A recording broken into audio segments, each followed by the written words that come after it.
जैसा कि मैंने पिछले एपिसोड में बताया था कि अब जो प्रसंग आ रहे हैं वह घटनाक्रम की दृष्टि से अति महत्वपूर्ण है।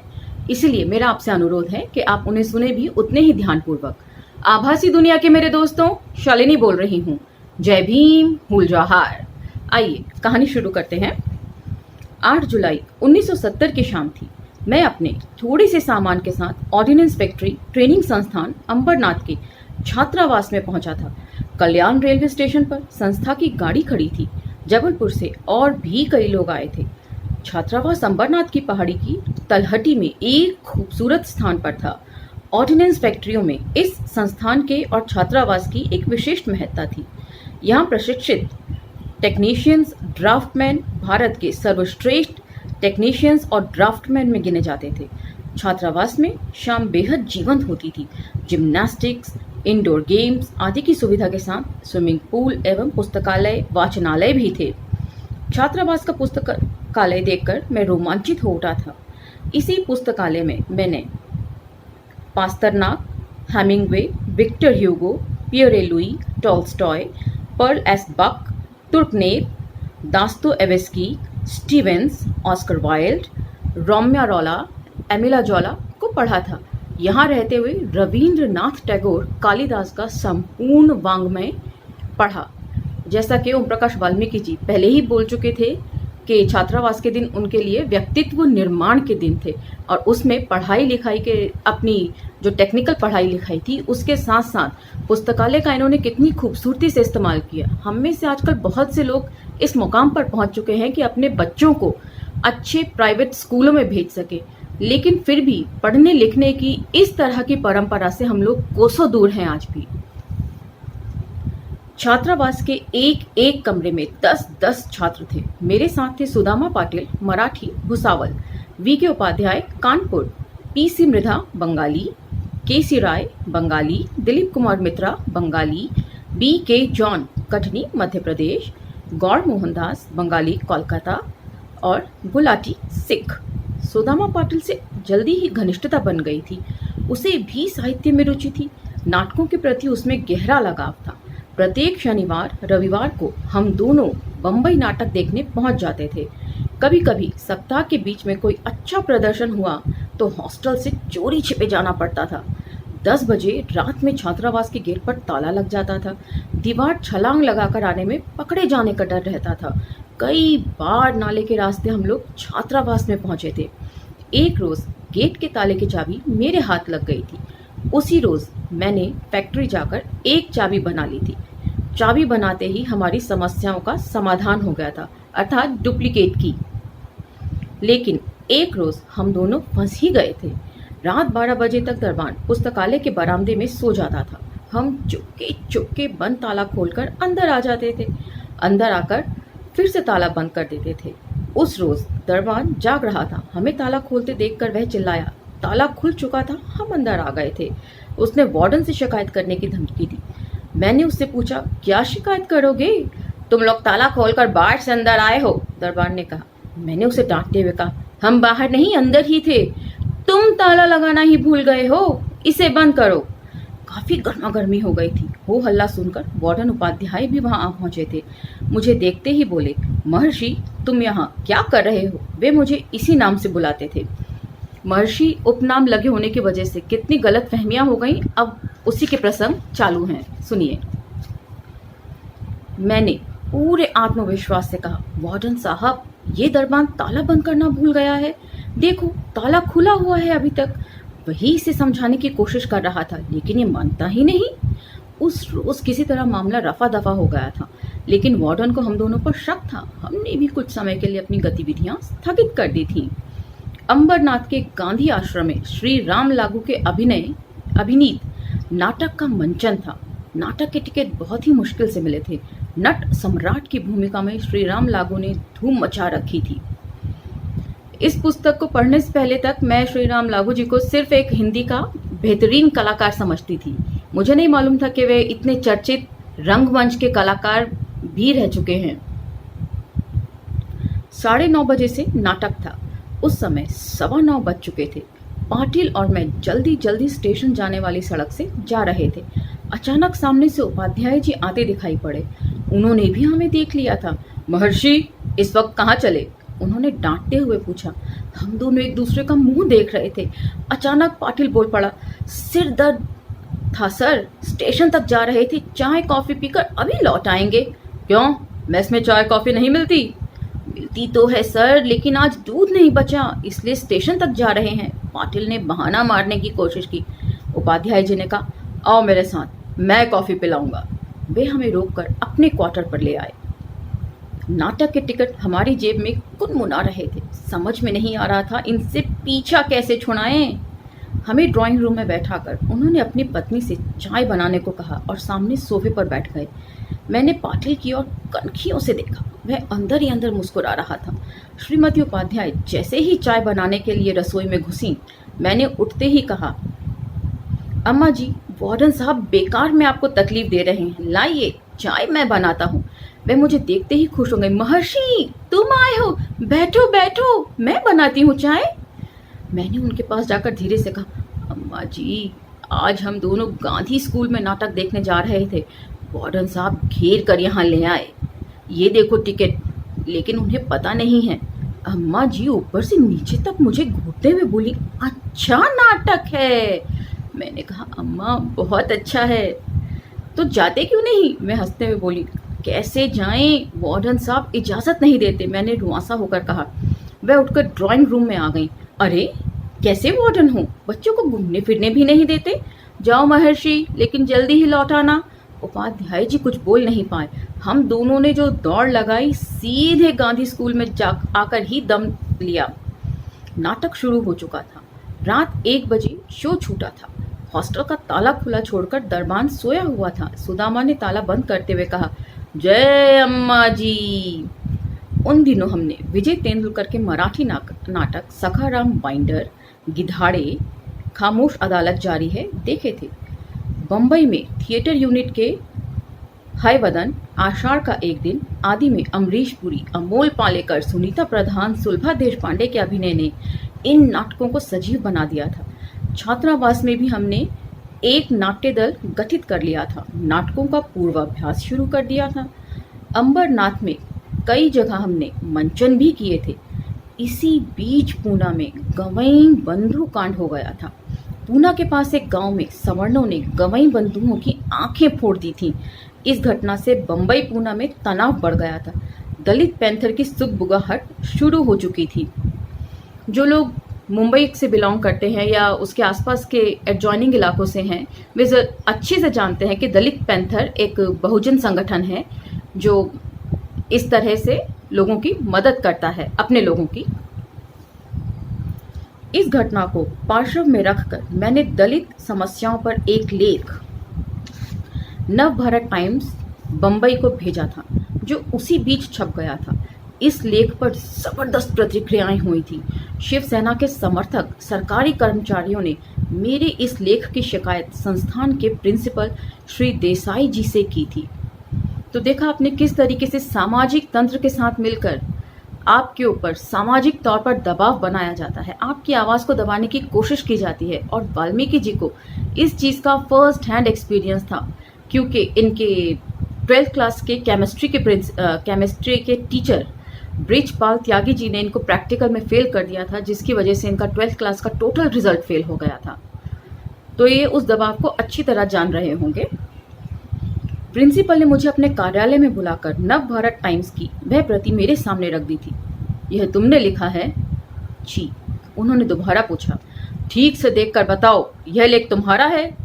जी, मेरा ही है, मैंने स्वीकार किया। तुम सरकारी संस्थान में हो, इसके आधार पर तुम्हारे विरुद्ध अनुशासनात्मक कार्रवाई हो सकती है।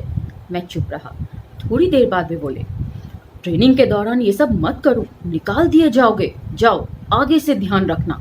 उन्होंने मौखिक चेतावनी देकर मुझे छोड़ दिया था। लेकिन इस लेख के कारण छात्रावास में कुछ साथियों का व्यवहार बदल गया था।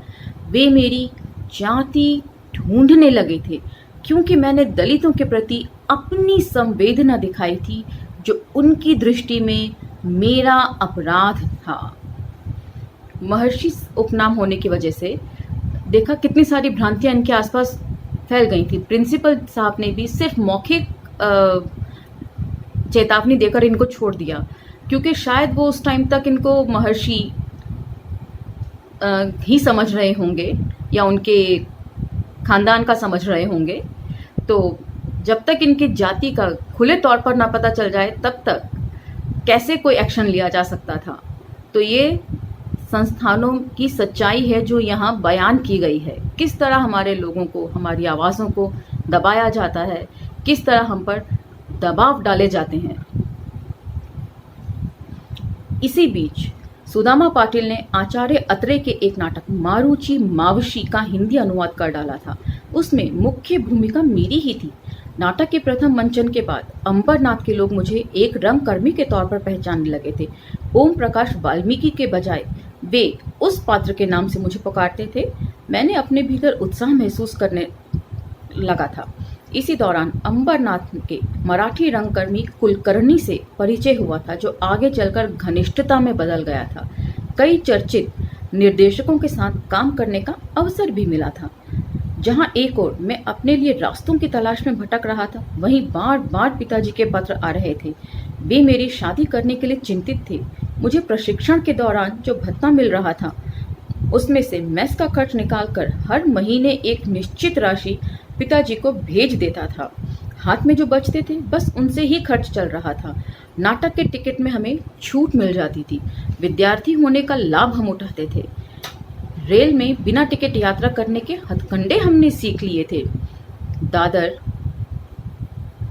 वीटी चर्चगेट के टिकट चेकर्स को चकमक देने के लिए कई फॉर्मूले हमने इजाद कर रखे थे। कम से कम खर्च में हम बम्बई में भ्रमण कर लेते थे।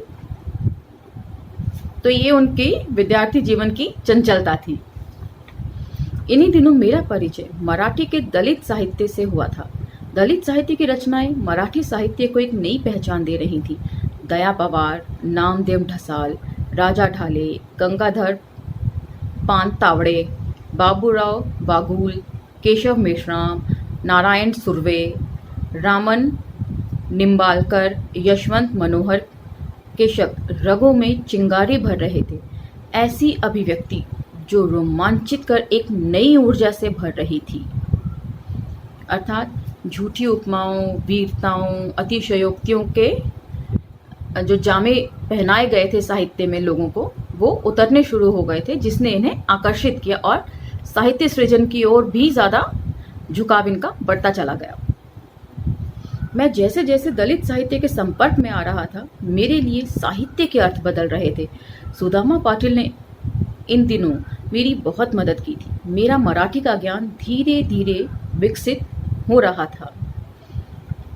जो वास्तविक अभिव्यक्तियां थीं, उनसे ये रूबरू होने लगे थे, जिन्हें साहित्य ने हमेशा ढक फूक कर रखने में ही अपनी भलाई समझी। जबलपुर से गोविंद मौर्य भी इन संस्थान में अगले बैच में आ गया था। अब हम 2 से 3 हो गए थे। हम तीनों ने मिलकर बम्बई की वे तमाम दुकानें छान डाली थीं जहां हिंदी पुस्तकें मिलती थीं। गिरगांव में हिंदी ग्रंथ रत्नाकर के मालिक से मित्रता हो गई थी। महीने में कम से कम एक बार हम हिंदी ग्रंथ रत्नाकर अवश्य जाते थे। हमारी मंडली में विजय शंकर, नरेंद्र गोगिया, अमित अग्रवाल, राजेश वाजपेयी भी जुड़ गए थे। प्रशिक्षण की तकनीकी पढ़ाई के साथ साथ साहित्य अभिरुचि का यह संसार हमारे भीतर लगातार नई चेतना भर रहा था।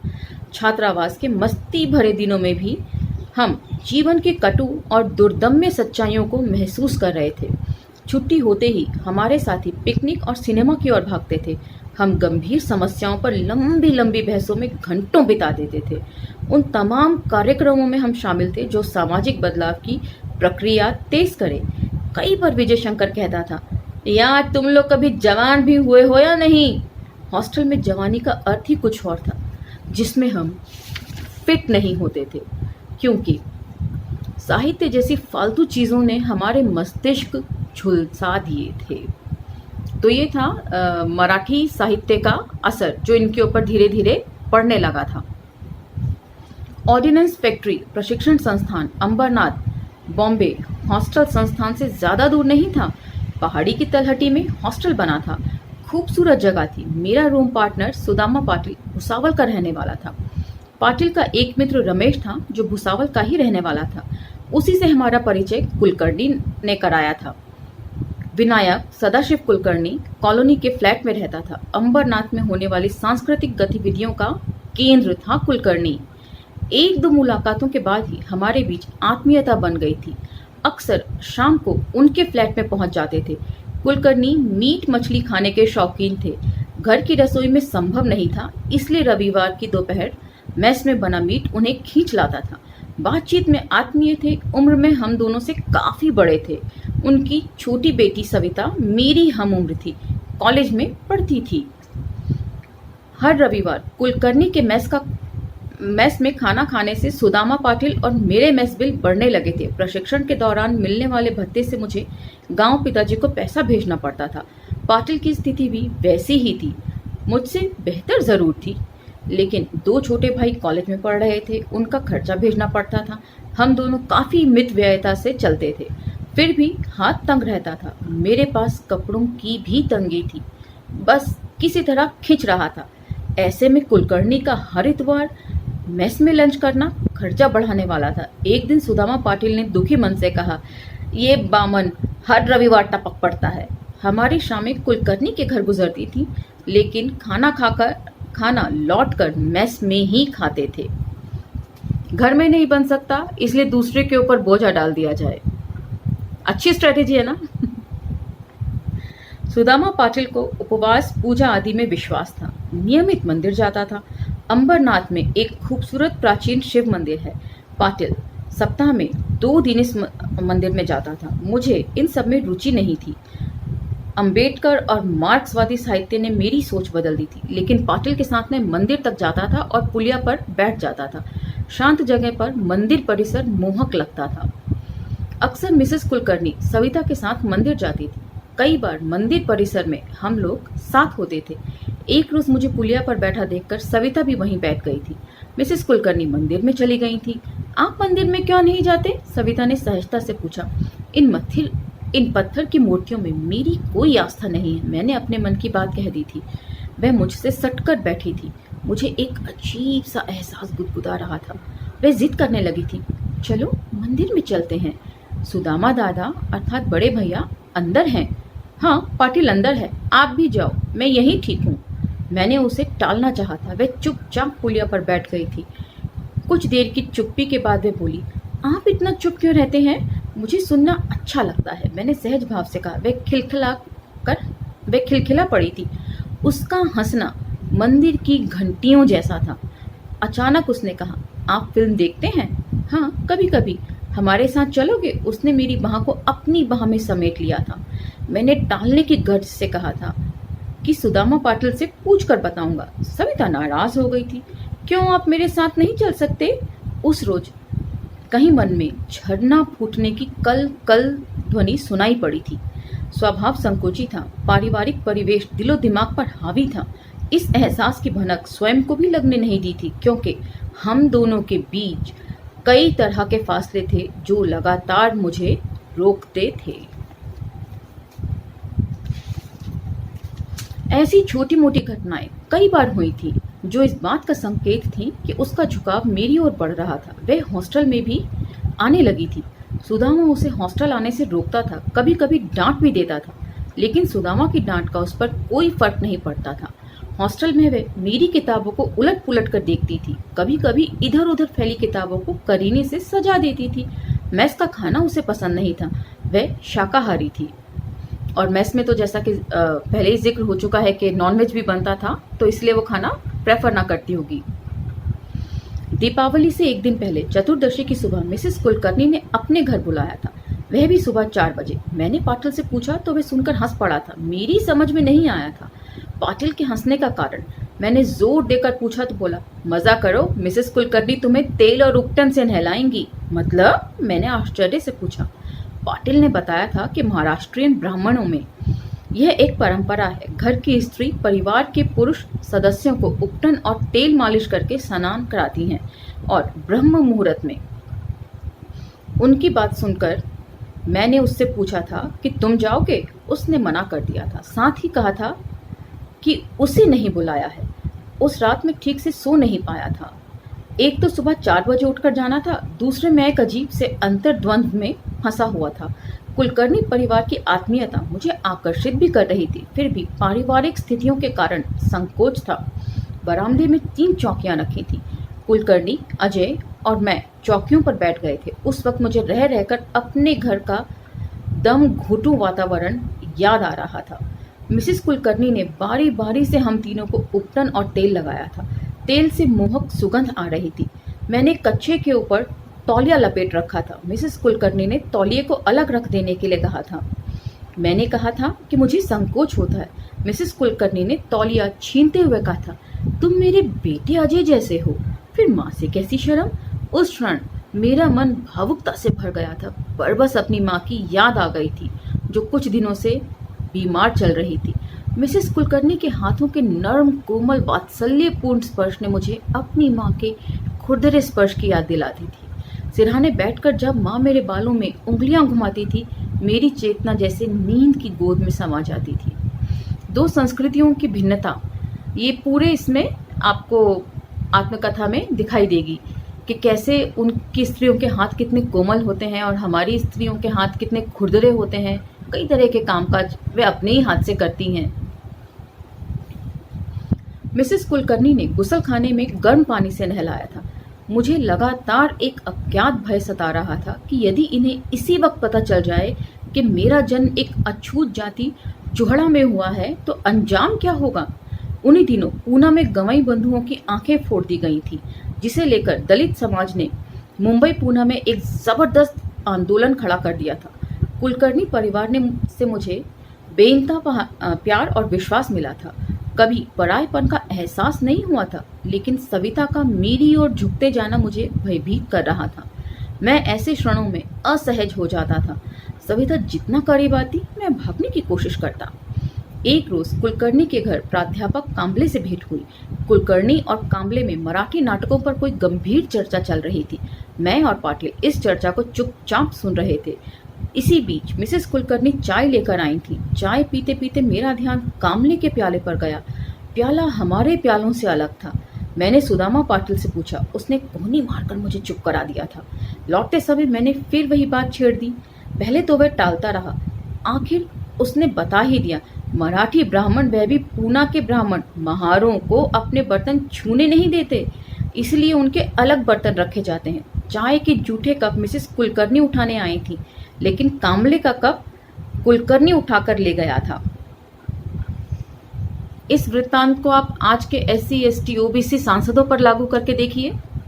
आत्मसम्मान से कितना गिरकर मुस्कुराते रहते हैं। कितनी जगहों पर सोशल मीडिया पर ये सारी तस्वीरें आई हैं कि सारे लोग, सब सांसद ऊपर बैठ के खाना खा रहे हैं और SC ST वाले नीचे जमीन पर बैठकर न्यूज़पेपर के ऊपर उनको खाना परोसा जा रहा है। आत्मसम्मान के बिना जीना मतलब समझ नहीं आता मुझे। कोई शिकायत, कोई प्रतिरोध नहीं करता इन सब चीजों को लेके। बेहद शर्मनाक स्थिति नहीं है ये। यह सब सुनकर मेरी कनपटियां गर्म हो गई थी, जैसे किसी ने गर्म पारा उड़ेल दिया हो। क्या सभी दलितों के साथ उनका व्यवहार ऐसा ही है? मैंने पाटिल से जानना चाहा था। मेरे गांव में छुआछात का भेदभाव था। उन दिनों देहरादून और उत्तर प्रदेश की स्थिति तो और अधिक खराब थी। बंबई जैसे महानगर में पढ़े लिखे लोगों में ऐसी स्थिति की कल्पना से ही मेरे भीतर एक गर्म लावे का स्रोत फूटने लगा था। हाँ, ऐसा सभी के साथ है, पाटिल ने साफ गोई से कहा। पाटिल के मन में बाबा साहब अम्बेडकर के प्रति आदर भाव था। दलित आंदोलन के प्रति उसके मन में सहयोग भावना थी। वह सवर्ण होते हुए भी संकीर्ण नहीं था। अच्छे और बुरे लोग हर जगह होते हैं, जैसे हमारे 131 सांसद, जिनके मुंह से बिल्कुल आवाज नहीं निकलती। जितना मर्जी अपमान हो, कोई प्रतिरोध की भावना उनके अंदर जन्म नहीं लेती उस चीज से। उसी तरीके से सवर्णों में भी ऐसे लोग मौजूद हैं जो सही गलत के फर्क को पहचानते हैं, आपको आगे बढ़ने में मदद करते हैं। मैं अपने मन में उठते बवंडर को पहचान चुका था। यह घटना मुझे अव्यवस्थित कर रही थी। मैंने पाटिल से पूछा था, मेरे बारे में वे जानते हैं? शायद नहीं। वाल्मीकि सरनेम के कारण शायद ब्राह्मण समझते हैं। तभी तो उस रोज दीपावली पर स्नान के लिए बुलाया था। पाटिल कुछ गंभीर होने लगा। तुमने उन्हें बताया नहीं कभी? मैंने उद्विग्नता से पूछा था। क्यों बताता? दलित होना क्या अपराध है? पाटिल ने गुस्से में कहा। कल यदि उन्हें पता चल जाए तो? मैंने शंका व्यक्त की। तो दोषी तुम कैसे हो गए? उन्होंने भी नहीं पूछा तो हम अपनी ओर से ढिंढोरा पीटें क्या? हाँ, यदि वे पूछते और तुम झूठ बोलकर उनके दायरे में शामिल हो जाते तब तुम्हारा दोष माना जा सकता था, वह भी झूठ बोलने का, पाटिल ने दृढ़ता से कहा। इस घटना के बाद मैं सहज नहीं हो पाया। मेरी अपनी बेचैनी मुझे तंग कर रही थी। ऐसे माहौल को मैं सहन नहीं कर पाता हूँ। सब कुछ झूठ लगता है। पाटिल ने से मेरी बेचैनी छिपी नहीं थी। उसने समझाने की कोशिश की थी। ब्राह्मणों का पूरा दर्शन ही झूठ और धोखे पर आधारित है। भूल जाओ और मजे करो। ऐसे प्यार और सम्मान का आकांक्षी मैं नहीं हूँ जो झूठ के सहारे मिले। मैं गहरे अंतर्द्वंद्व में से गुजर रहा था उन दिनों। इसी पशुपेश में कई दिन हो गए थे। कुलकर्णी के घर गए हुए इंतजार करके सविता आ गई थी हॉस्टल में। मैं सविता से खुलकर बात करना चाहता था, लेकिन हॉस्टल में ये संभव नहीं था। मैंने सविता से कहा, मुझे तुमसे बात करनी है अकेले में। अकेले में? क्या बात है? उसने शरारत से आंखें नचाते हुए पूछा। कल शाम को मंदिर चलते हैं। लेकिन आपकी माँ साथ होंगी? मैंने शंका जताई। नहीं, मैं अकेले ही आऊंगी, उसने आश्वस्त किया। सविता के लौट जाने के बाद मैंने पाटिल से कहा कि मैं सविता से साफ साफ कह दूंगा। पाटिल ने मुझे रोकना चाहा था। नहीं, ये तमाशा मत करो, बवेला खड़ा हो जाएगा। लेकिन मैंने उस रोज तय कर लिया था, बात साफ हो जानी चाहिए। जो भी होगा देखा जाएगा। उन दिनों बम्बई, पूना में दलित आंदोलन जोरों पर था। सविता मुझे अंबरनाथ रेलवे स्टेशन पर उपकार रेस्टोरेंट के पास मिल गई थी। उसे सफ़ेद रंग का स्कर्ट ब्लाउज पहन देखकर उसके दूधिया रंग पर जो खूब फब रहा था, उसकी आंखों में मोहकता भरी थी, चाल में अल्हड़पन था। वह अपनी आदत के अनुसार कुछ न कुछ बोलती ही जा रही थी। मैं सिर्फ हूँ हाँ में जवाब दे रहा था। दरअसल मैं तय नहीं कर पा रहा था कि बात कहाँ से और कैसे शुरू करूँ। अचानक सविता को जैसे कुछ याद आ गया। अरे, मैं तो भूल ही गई थी। आप कुछ बात करने वाले थे। उसने बड़ी बड़ी आंखें करके मेरी ओर देखा। क्षण भर को लगा जैसे मैं नहीं कह पाऊंगा। साहस बटोरते हुए मैंने कहा, तुम्हारे घर उस रोज जो प्राध्यापक कामले आए थे। मेरी बात पूरी भी नहीं हुई थी, सविता ने बात काट दी। वे महार एससी। उसके इस अंदाज से ही मेरी कनपटियां गर्म हो गई थी। हाँ वही, मैंने कटुता से कहा था। आज अचानक उसका ख्याल कैसे आ गया इस वक्त? सविता ने हैरानी से पूछा। उसे चाय अलग बर्तनों में पिलाई थी। मैंने सख्त लहजे से पूछा। हाँ, घर में जितने भी एससी और मुसलमान आते हैं उन सब के लिए अलग बर्तन रखे हुए हैं, सविता ने सहज भाव से कहा। यह भेदभाव तुम्हें सही लगता है? मैंने पूछा। मेरे शब्दों के तीखेपन को उसने महसूस कर लिया था। अरे, तुम नाराज क्यों होते हो? उन्हें अपने बर्तनों में कैसे खिला सकते हैं? उसने प्रश्न किया। क्यों नहीं खिला सकते? होटल में, मेस में तो सब एक साथ खाते हैं, फिर घर में क्या तकलीफ है? मैंने तर्क दिया। सविता इस भेदभाव को सही और संस्कृति का हिस्सा मान रही थी। उसके तर्क मुझे उत्तेजित कर रहे थे। फिर भी मैं काफी संयत था उस रोज। उसका कहना था एससी अनकल्चर्ड अर्थात असभ्य होते हैं, गंदे रहते हैं। मैंने उससे पूछा, तुमने कितने लोगों को करीब से जाना है? इस विषय में तुम्हारी व्यक्तिगत अनुभव क्या कहता है? वह चुप हो गई थी। उसका परिचय किसी ऐसे व्यक्ति से नहीं था, फिर भी पारिवारिक पूर्वाग्रह उस पर हावी थे। उसका कहना था, आई बाबा ने बताया, यानी बच्चों को यह सब घरों में सिखाया जाता है कि एससी से घृणा करो। तो ये है उनका पारिवारिक माहौल, जिस पर खुलकर तीखी टिप्पणियां जगह जगह पर वे करते हैं कि किस तरह घरों से ही बच्चों को ये शिक्षा दी जाती है कि आपको एससी एसटी से घृणा करना है, आपको मुसलमान से घृणा करना है, और ये आज भी बदस्तूर इसी तरीके से जारी है। पूर्वाग्रहों से ग्रसित होकर ये लोग एक माइंडसेट बना लेते हैं कि ये लोग सिर्फ गंदे ही रहते हैं, इन लोगों को साफ सफाई से कोई मतलब ही नहीं। ओम प्रकाश वाल्मीकि जी का सरनेम अगर वाल्मीकि नहीं होता तो एक गलत फहमी भी ये लोग शायद नहीं पालते। उनसे मिलने के बावजूद भी सविता को यही लग रहा था कि एससी अभी भी गंदे होते हैं, अनकल्चर्ड होते हैं, और पढ़ाई लिखाई से तो इनका कोई वास्ता ही नहीं रहा। बराबरी का कंपटीशन कभी करने नहीं दिया गया, तो बराबरी का मुकाबला कैसे संभव है? वह चुप हो गई थी। उसकी चंचलता भी गायब थी। कुछ देर हम पुलिया पर चुपचाप बैठे रहे। मैंने उससे पूछा, मेरे बारे में तुम्हारी क्या राय है? आई बाबा तुम्हारी तारीफ करते हैं, कहते हैं यूपी वालों के प्रति जो उनकी धारणा थी उससे अलग हो, तुम्हें अच्छा मानते हैं। सविता ने चहकते हुए कहा। मैंने तुम्हारी राय पूछी थी। अच्छे लगते हो। उसने मेरी बाह पर अपनी शरीर का भार डाल दिया था। मैंने उसे दूर हटाया और कहा, अच्छा यदि मैं ऐसी हूं तो भी? तुम ऐसी कैसे हो सकते हो? उसने इठलाकर कहा। क्यों, यदि हुआ तो? मैंने जोर दिया। तुम तो ब्राह्मण हो, उसने दृढ़ता से कहा। यह तुमसे किसने कहा? बाबा ने। गलत कहा, मैं ऐसी हूं, मैंने पूरी शक्ति से कहा। मेरे भीतर जैसे कुछ जल रहा था। ऐसा क्यों कहते हो? उसने गुस्सा दिखाया। मैं सच कह रहा हूं, तुमसे झूठ नहीं बोलूंगा। ना मैंने कभी कहा है कि मैं ब्राह्मण हूं। मैंने उसे समझाना चाहा। वह आश्चर्य से मेरा मुंह ताक रही थी। उसे लग रहा था जैसे मैं मजाक कर रहा हूं। मैंने साफ शब्दों में कह दिया था कि मैंने उत्तर प्रदेश के चूहड़ा परिवार में जन्म लिया है। सविता गंभीर हो गई थी। उसकी आंखें छलछला आई थी। उसने रुआसी होकर कहा, झूठ बोल रहे हो ना? नहीं सवी, यह सच है जो तुम्हें जान लेना चाहिए। मैंने उसे यकीन दिलाया। वह रोने लगी थी। मेरा ऐसी होना जैसे कोई अपराध था। वह काफी देर सुबकती रही। हमारे बीच अचानक फासला बढ़ गया था। हजारों साल की नफरत हमारे दिलों में भर गई थी। एक झूठ जो हमने संस्कृति मान लिया था। हम लोग वापसी में लगभग चुप थे, लेकिन भीतर के कोलाहल में दबे हुए मैं उस वक्त तनाव मुक्त हो चुका था। जैसे मेरे मन से कोई भारी बोझ हट गया था।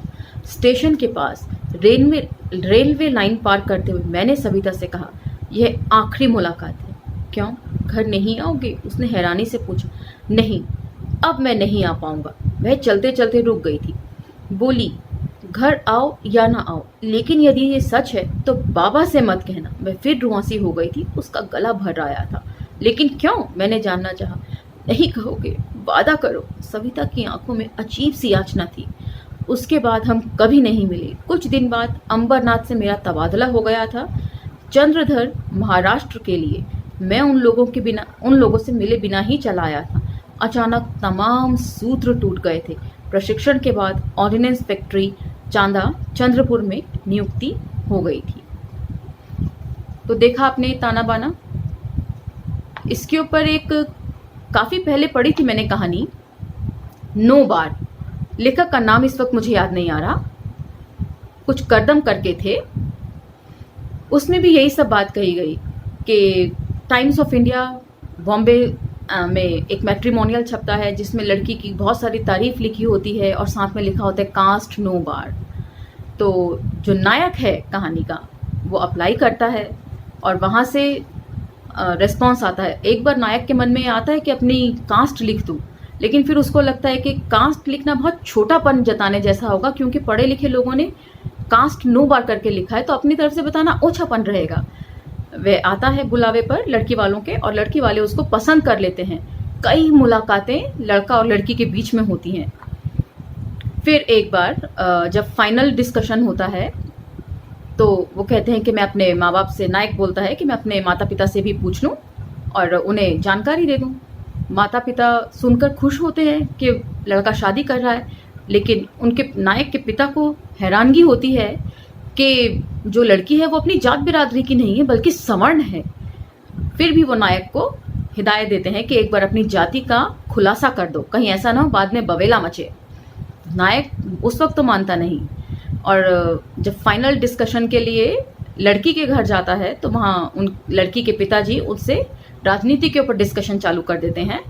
और उसमें उस टाइम पीरियड के हिसाब से, टाइम पीरियड उसमें मेंशन नहीं है, लेकिन वो बातचीत कर रहे होते हैं कि बीजेपी को 200 सीट आएंगी और मिलीजुली सरकार बनने की ज़्यादा उपेक्षा है।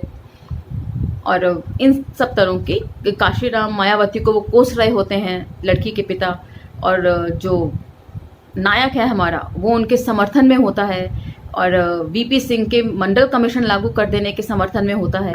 अचानक लड़की के पिता का दिमाग ठनकता है कि कहीं ये ऐसी तो नहीं।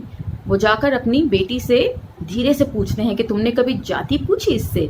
तो बेटी भी यही कहती है कि जब कास्ट नो बार लिखा है तो मैंने कभी पूछने की ज़रूरत महसूस नहीं करी। तब वह पिता लड़की के बोलते हैं कि कास्ट नो बार लिखने का ये मतलब नहीं कि हम चमार चूहड़ों को अपनी बेटी ब्याह दें। अच्छी कहानी थी। लेखक का नाम लास्ट में कुछ करदम करके था, शुरू का मुझे ध्यान नहीं, लेकिन इसी तरीके से समाज का ताना बाना है। आज का एपिसोड यहीं तक। लाइक, शेयर, सब्सक्राइब करना ना भूलें। धन्यवाद।